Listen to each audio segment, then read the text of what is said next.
Hey pal, how many dating apps have you been on? How many matches have you gotten? How many of those came with consistent messages? And how many of those turned into actual dates? Yeah, enough said. Nah, I'm kidding.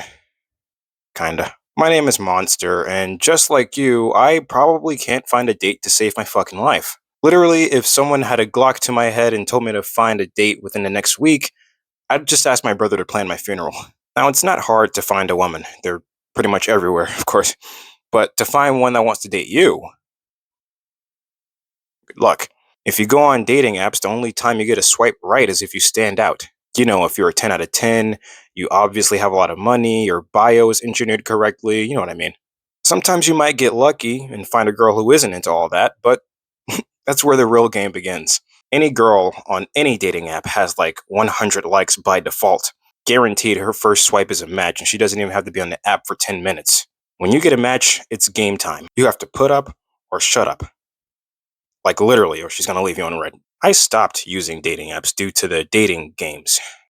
You know, I don't feel like competing with 100 other guys. Unless we're talking about beating that fucking gorilla. I'm all for it. But seriously though, trying to get a date on a dating app these days is like trying to find a job. You like 1,000 women like you apply to 1,000 jobs, and still don't get a call back. The fucked up part about it is even doing it the traditional route is still punishing. You would think going up to a girl in a favorable setting, of course, asking for a date or asking for a number would sometimes yield results, right? Wrong. It's kind of a toss up, really, just like the apps. I'm not saying it's impossible or that the odds are even slim for you, but be prepared to get rejected, embarrassed, or put on someone's TikTok as a story time multiple times before you get lucky.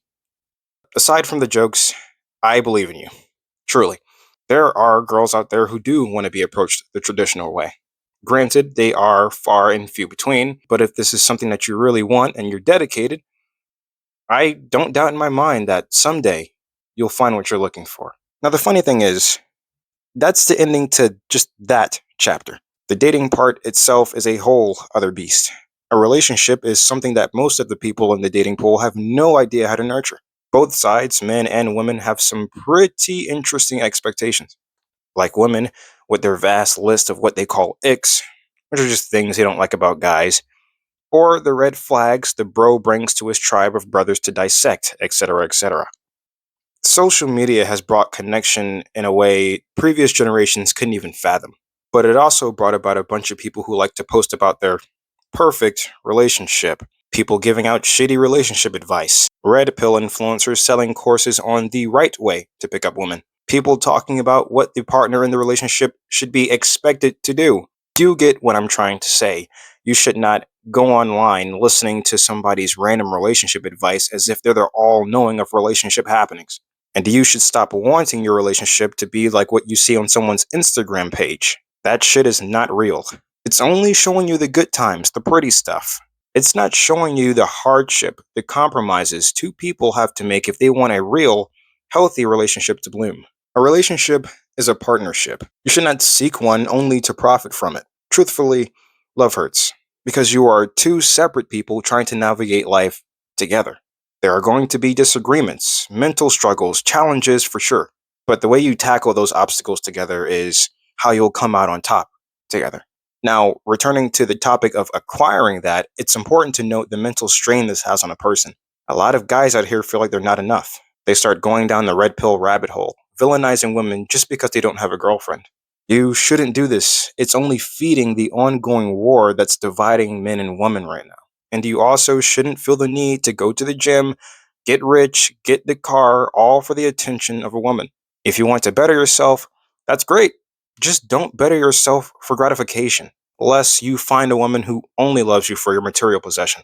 Look, man to man, if you clicked on this video, I know you're a stand up guy. Thanks for that, by the way. You should not change who you are just to find a woman who'll break your heart because she doesn't like the way you snore. This dating thing has gotten a lot more complicated than it should be. And don't worry, I'm not one of those YouTubers who say you're never gonna find a girl, they're too annoying anyway. Just be happy, bro. A lot of us, including myself, long for this. And the fact that the possibility has been torn to shreds by so many factors makes the bitter pill 10 times harder to swallow. The only thing I want to say that I believe is fair when exiting this topic is to just never give up, really.